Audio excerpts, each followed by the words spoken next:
मलाई long term बस्नु छ, मन्थली कस्ट कति पर्न आउँछ होला भनेर मेसेज पठाउनु भएको रहेछ। सिङ्गल रुमको कुरा गर्दैछु म अहिले।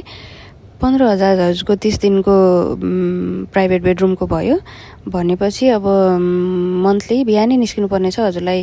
एक छाक मात्रै खाना खाने हो भनेपछि लगभग 19,500 पर्न गयो। यदि 2 छाक खाना खाने हो भने अनि चिया खाने हो भने हजुरको 25,000 को अराउन्ड पर्न गयो।